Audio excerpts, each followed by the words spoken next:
The headlines: Fire outbreak guts Transmission Company of Nigeria office in Kebbi State. Troops foil 2 kidnapping attempts, rescue 17 hostages, and recover 130 raw-sold cattle in Zamfara State. National Bureau of Statistics says food prices continue to rise in July. And from the international scene, United Nations launches a $71 million urgent appeal for Libya flood victims. Hello and welcome to Trust TV News Update. I am Sumaya Abubakar.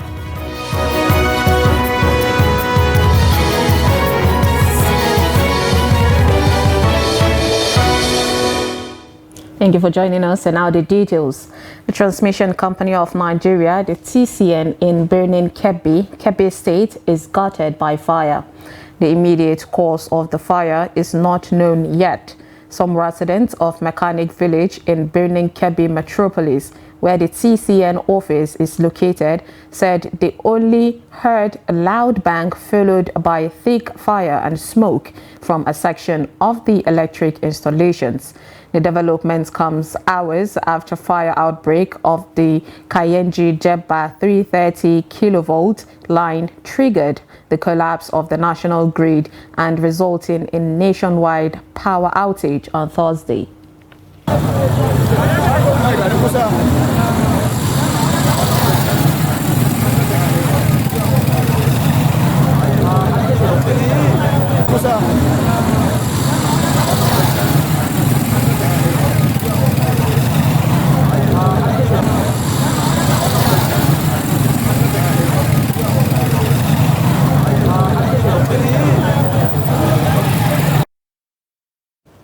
A part of the building under construction in Asaba, the Delta State capital, has collapsed. The building, still at the first floor stage, caved in, sending some of the pillars down. Workers were still working on the building when it collapsed, and no casualty was, however, recorded, according to the Commissioner of Urban Renewal, Delta State, Ifeanyi Anoka, who addressed newsmen. It's a building defect, and the ministry is still investigating. The government is already taking measures. As you can see here, the compound has been sealed.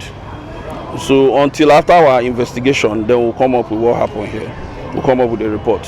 Any casualty? No casualty. What are the components of the building that's collapsed? No injury. What are the components of the building? I think it's the first floor, the side of the first floor. Yes. Will you tell us what was the cost, what may be the cost of the collapse? Like what I told you before, the ministry will investigate what happened here today.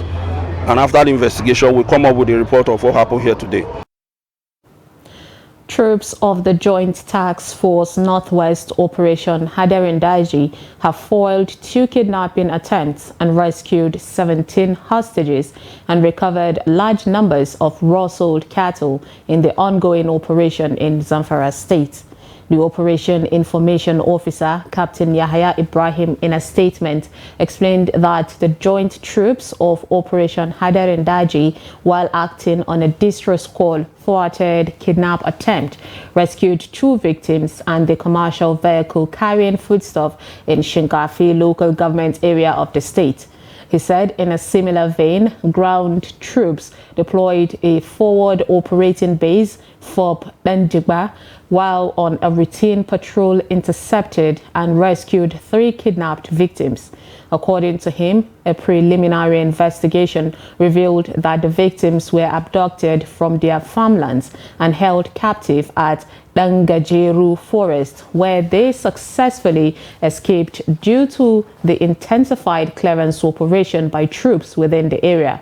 The troops also intercepted and rescued 8 kidnapped victims in the Bagega community. The statement said preliminary investigation revealed that the victims had been in captivity for 8 weeks and were able to escape from Gando Forest due to the recent offensive operation and constant fighting patrol along the fringes of the forest.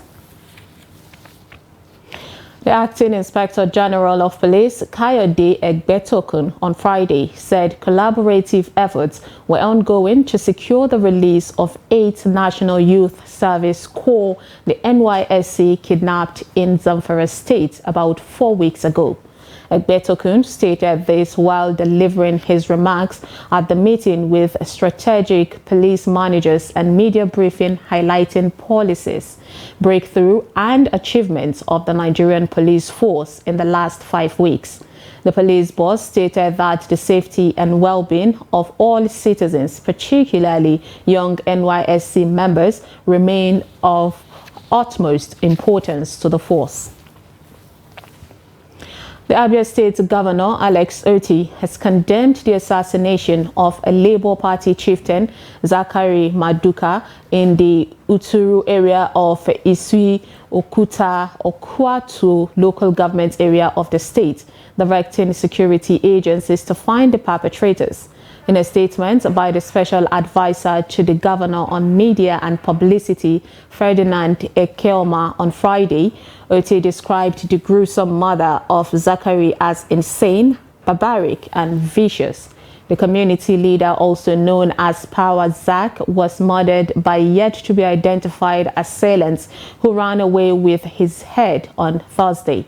According to the police, the 70-year-old native was attacked, shot, and beheaded by his killers while he was at a drinking joint in Amelechi Akpukpa community.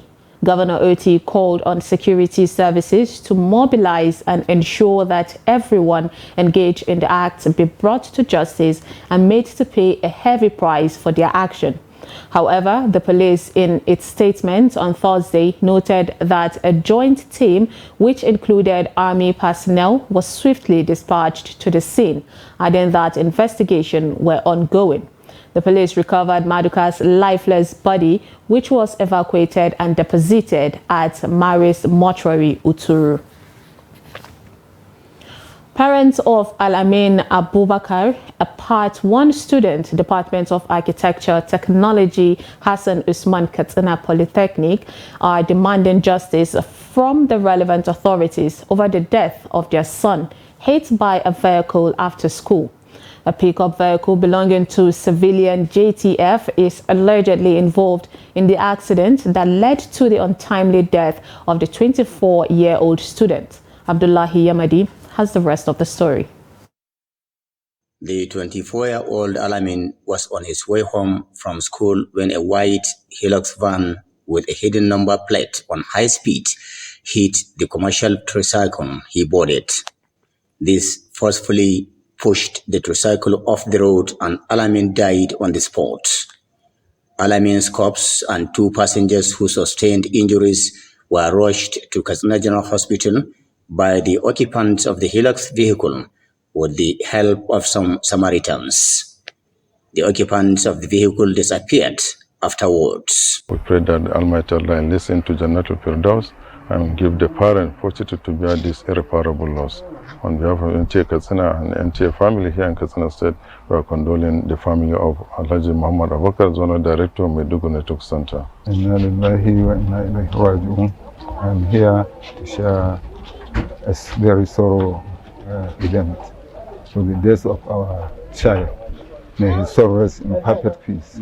The matter was not reported to the relevant authorities. However, father of the student, Muhammad Abubakar, who is the Zonal Director NTA Maiduguri Network Center, has petitioned security agencies and all human rights groups in Katsina to ensure justice for Al-Amin. The Commissioner of Police, Katsina State Police Command, CP Aliyu Abubakar Musa, PSC Daga, received a complaint letter in regards to the incident, and upon receipt of that letter, he has already minuted and directed for diligent investigation into the matter, and in no time, inshallah, justice will be served. Abdullahi Izuma Yamadi, Trust Television News, Katsina. Police in Kebbi State have intercepted 2 articulated vehicles conveying 7,500 live cartridges and parcels of cannabis worth over 600 million naira.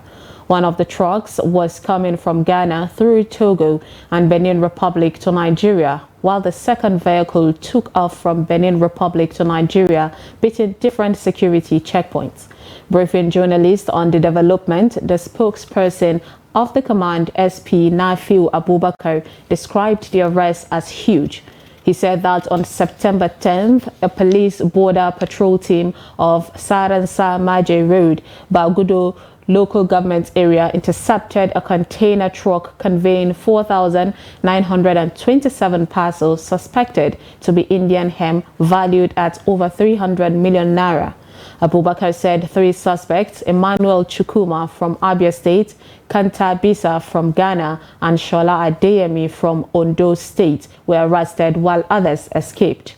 2 days later, the same border patrol team intercepted another container truck with registration number IT21608LA conveying 7,500 live cartridges and 4,106 parcels of dry leaves suspected to be Indian hemp. The Adamawa and Taraba States Command of the Nigerian Customs Service intercepted smuggled goods worth over 19 million naira in the month of August. The Customs Area Controller in charge of the command, Saliu Abdullahi, disclosed this to newsmen while displaying the seized items in Yola on Thursday. The items recovered include 200 pieces of raw donkey skin with 127 bags of foreign rice and 12,355 liters of fuel. He assured that the command will ensure that smuggling within the area of coverage will be drastically reduced. Due to align with the presidential mandate, security, economy, job creation, agriculture, infrastructure to develop the country, and in line with the policy thrust of the Acting Controller General of Customs, CGC Bashir Adewale Adeni, MFR, appropriate collection of revenue, prevention of smuggling, and trade facilitation. The command will not rest on its oars until the menace of smuggling is significantly suppressed. Farmers in northern Nigeria are investing a lot to secure their farm produce against thieves as the harvest season approaches. To this end, they are employing local hunters to protect their farms. Ibrahim Ismail met Muhammad Sani, a hunter who lives in the forest, to secure farms in Gombe State. His report. It is already dusk, and local hunter Muhammad Sani tours some farms in the outskirts of the state capital, Gombe. Holding a hunting gun and a cutlass, the guard strategizes for the night duty to ensure farm produce are secured. Sani, who has been in the job for 15 years, is proud of his contributions in safeguarding farmers' hard-earned treasures. Ina jin daɗi akan cewa a ce a mayarwa mutane abunsu. I feel happy to recover looted produce to the farmers. The thief will feel bad if someone looted his farm. This is inappropriate. If the looters are being punished, they will stop.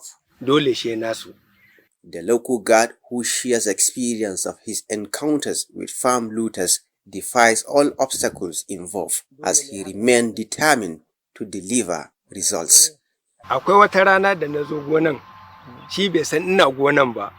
Ina zaune a gindin itace. Shi ina jin bat. There was a time I caught a thief looting a farm. He wasn't aware of my presence. I heard him harvesting the produce. I threatened to shoot him when he tried to escape. Me kake yi? Yace ya fita zai fita da gudu. Yana ce a tsaya, in ka fita da gudu zan harbe ka. Ka tsaya. Farmers say local hunters like Muhammad Sani play a significant role in safeguarding the fruits of their labor. Gaskiya ana barna. Don shi yasa ne ma yanzu in dai gonanka ta kai gona dole ka nemi masu maka gadi. Farms are being looted. One must watch his farm or engage a local guard to provide security. With the soaring food prices, even those who are close to you may tamper with your farm produce.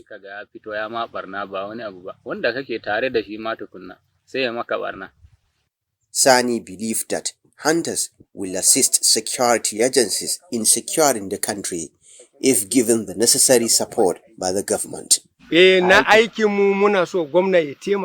the governor to assist us with operational vehicle. We can secure communities as well, not just farms. Farmers often record pockets of looting of produce before or during the harvest season, a situation that forces some farmers to spend nights in their farms. Ibrahim Ismail, Trust TV News, Gombe. You're watching News Update on Trust TV. Coming up, what to do with tons of solid waste. This and more after the break. Stay with us.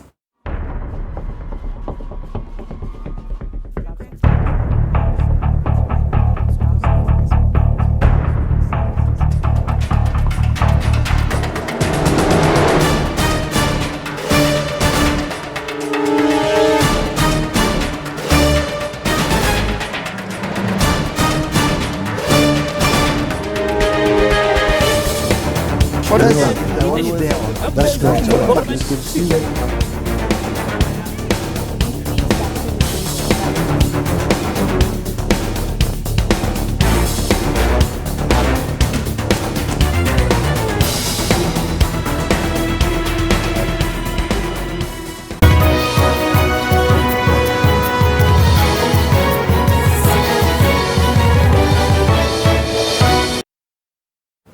Welcome back. If you're just joining us, this is News Update on Trust TV. Here is a recap of our top stories. Report fire outbreak guards transmission company of Nigeria office in Kebbi State. And troops foil 2 kidnapping attempts, rescue 17 hostages, and recover 130 broad-sold cattle in Zamfara State. Now moving on to more stories, social media has transformed interpersonal communication by bridging the gap created by time and space, but this is not without the negative impact of social media interaction. With the spread of online hate speeches and stereotypes, stakeholders are now developing AI chatbots that could enable early detection of online conflict to mitigate escalation in offline spaces. The report. In May 2022, a voice note on social media by Deborah Samuel, a student of Shehu Shagari College of Education, Sokoto, sparked outrage on the campus, leading to the killing of the student by angry mob. Deborah was accused of blasphemy after reacting to a religious post in a group chat she believed should have been reserved for academic purposes. The incident remains a reference point in demonstrating the link between online conversations and its consequent reaction offline. Interim Country Director, Search for Common Ground, Fatima Abubakar says conflict-sensitive narratives online can be tackled through AI interactive tool BridgeBot. And with the rise in hate speech or harmful conversations, an attempt to want to address that, we are recently launching the BridgeBot. It teaches you how to craft your message to put online in such a way that it takes into cognizance sensitivities around issues that could trigger violence or conflict. The AI tool, which acts as a robot, generates automatic responses in the chat, teaching users how to deal with differences and approaches to non-violent communication. With the controversy surrounding any attempt at regulating the social media space, experts say BridgeBot can detoxify the online space to allow smooth flow of communication. When you are responding to comments, you should have non-violent communication. You should know what empathy is. So when you are typing, that's your comment. You should also respond, have a response, filter within to say, if I send this, what would be the response of the receiver? How would people perceive what I've said? We know that if, for instance, Deborah of blessed memory understood non-violent communication, she understood that there are certain comments that she shouldn't be making, on the WhatsApp group, or even with colleagues offline, then I guess she wouldn't have been murdered, as it were. Nigeria is home to more than 30 million social media users, a high percentage of whom are between the ages of 18 to 34.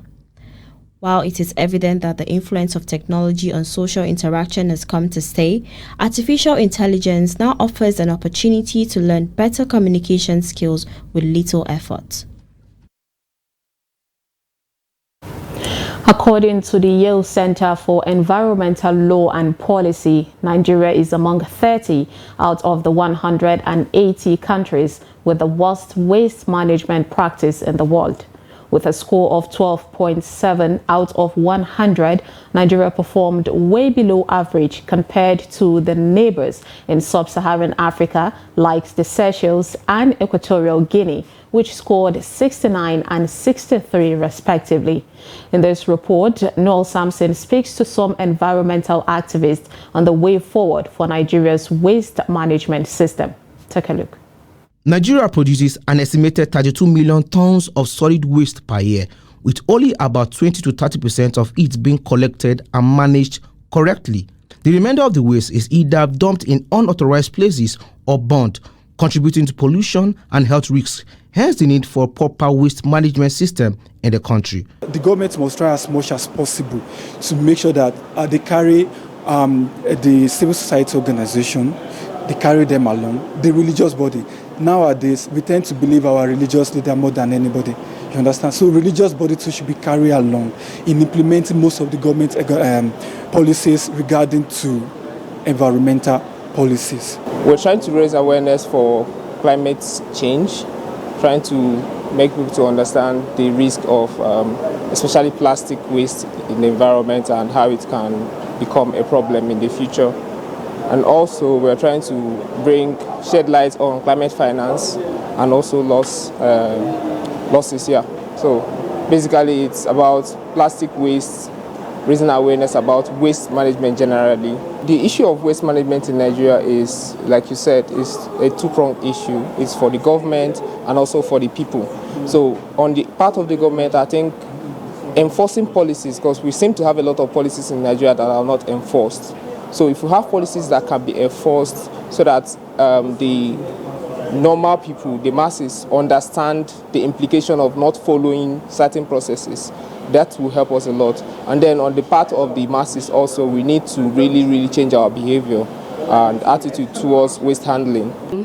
I would not like to repeat what others have said concerning the government, but my own part will be, why can't government partner with non-governmental organizations and other agencies that already have plans that are doing things towards this environmental sustainability? Government can actually partner with NGOs, and together we can come up with strategies to include the religious leaders, to include local community leaders, to include school organizations and every corporate firm, and we can now do it individually and now harmonize them as one. That way we can address so many subs and in which we still achieve the same common goal of which is a sustainable environment. Effective waste management will protect biodiversity, natural resources, and human life.